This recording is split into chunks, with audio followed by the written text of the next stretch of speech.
We have traveled some several thousand miles across the sea from the nation of Doma, in hopes that we might find sanctuary in these lands. Sanctuary, Lady Yugiri?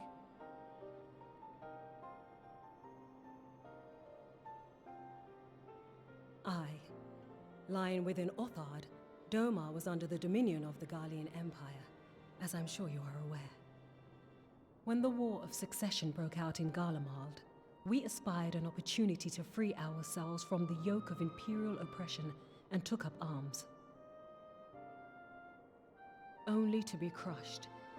And so I gathered what few Domans escaped the reckoning and guided them hither to your shores. A war of succession? Then the Emperor... Forgive me. You said that Doma was under Imperial rule, did you not? Doma is gone. Razed to the ground as an example to the other provinces.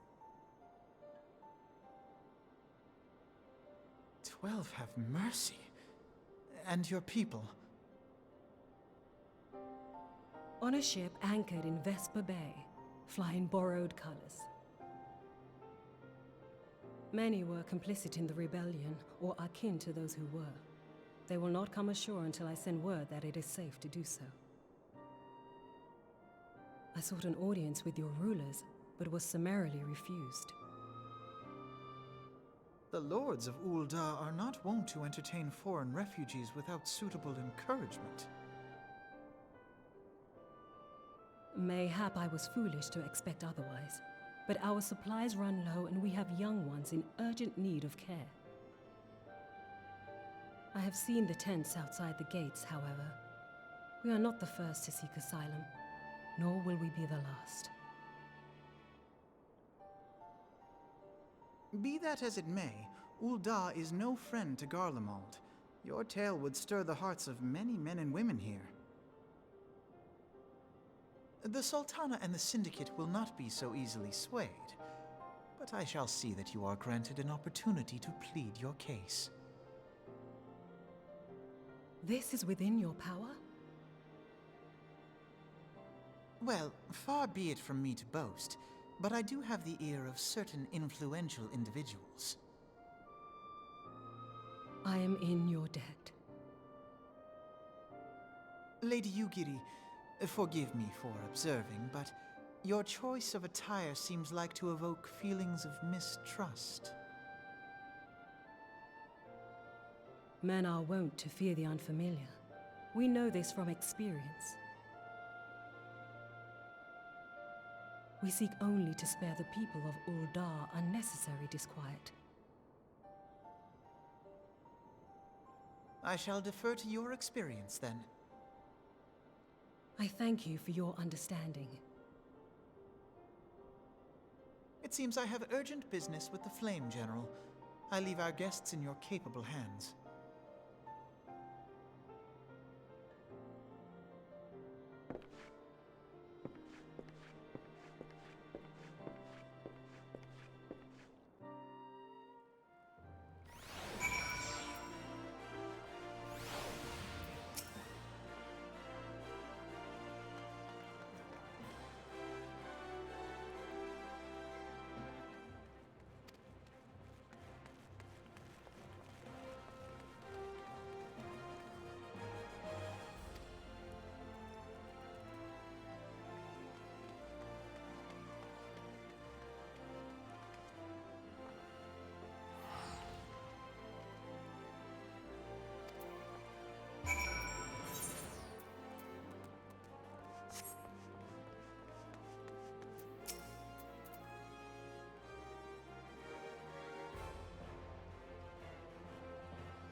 I, Yugiri of Doma, am honored to meet you at last, Your Grace. To mark this auspicious occasion, I should like to present to you the finest treasures our humble nation has to offer. Alas, the circumstances which have brought me here today have divested me of both time and dignity. I come before you as a pauper in direst need of aid, to request that you grant my people asylum. I, Nanamo, 17th in the line of Ul, welcome you to our city. Be at ease, Lady Yugiri. Although I myself have heard the tale of your misfortune, I would ask that you recount it once more for the benefit of the others here present. As you wish, Your Grace. For many years, my nation, Doma, suffered under the yoke of imperial rule, and my people yearned to be free.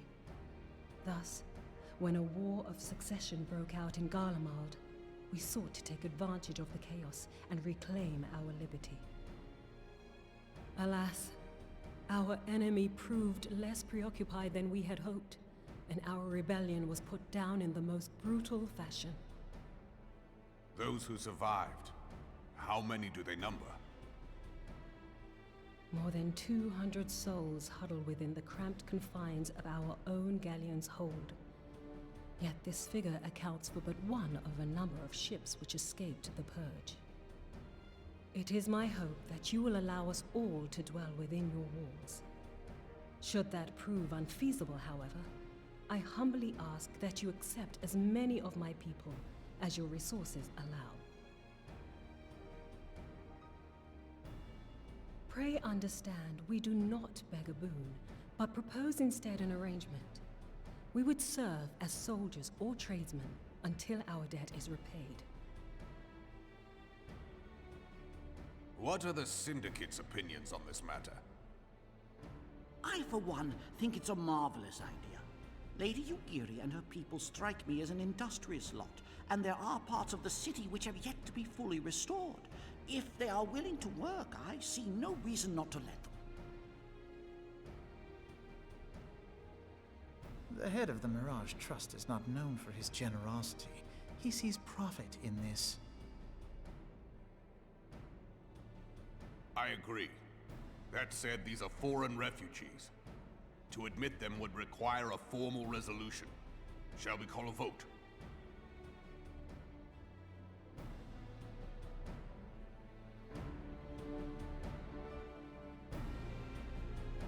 The law is the law. Lord Lolorito? Tell me, are you blind or willfully ignorant? Even now, our streets are choked with the displaced victims of the Calamity and Alamigan refugees. They live hand to mouth, subsisting on aid provided by the immortal flames, the cost of which grows ever higher. The wealth of Ul'dah is not without limits, my friends. And need I remind you that these refugees are prone to violence and criminal activity? You have all read the reports, I think. Without homes or employment, it is only a matter of time before men grow desperate and take that which they imagine has been unjustly denied them. Yet, knowing this, you would have us swell their ranks. Mayhap you think the brass blades and the flames are not hard-pressed enough? Some say the chairman of the East Aldenard Trading Company passes Gil thrice daily.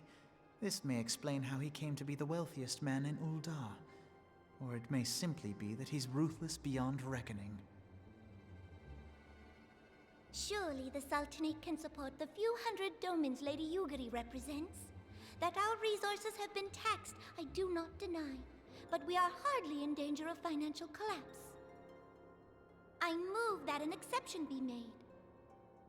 An exception, Your Grace? I am suddenly reminded of a similar debate some years ago regarding a number of Alamigan refugees, if memory serves. What were your words that day? Ah, yes. The law is the law. And so our visitors remained in Little Alamigo. Mayhap our wise and benevolent Sultana would be so good as to enlighten us as to which other of our laws should not be upheld. Mind your tongue, Lolorito. My lord, I share your concern for the welfare of our great nation, but we must endeavor to take a longer view. You know as well as I that people can be a resource still more precious than gil. Precious or not, they were never yet so reliable. And unlike those who frequent your establishment, I have no desire to gamble with my future. Uldar's greatest asset is, and has ever been, her material wealth. We risk this at our peril. One need only look to Teleji Adeleji's example for evidence of the danger in allowing sentiment to dictate policy. How far the vaunted Mirage have fallen, both in repute and profitability, since he began employing refugees. How I choose to conduct my affairs is not your concern, my lord.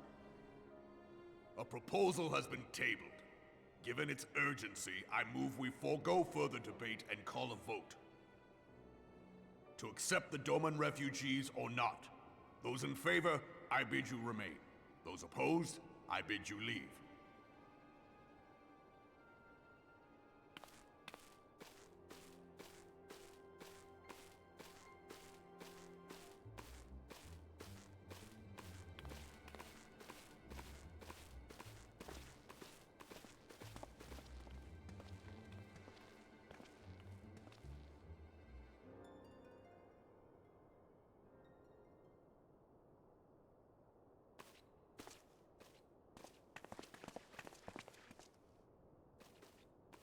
Would that it were within my power to welcome you and your people, Lady Yugiri. As you have observed, however, my authority in such matters is regrettably limited.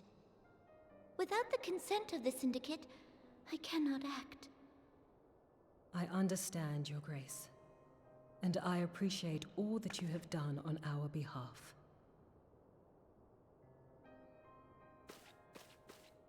The nerve of the man!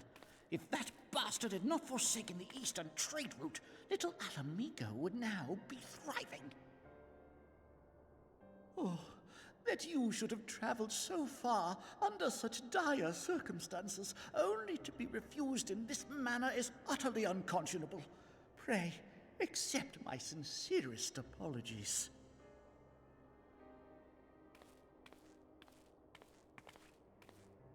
Now that the Empire no longer poses an immediate threat, they see little reason to maintain the pretense of unity.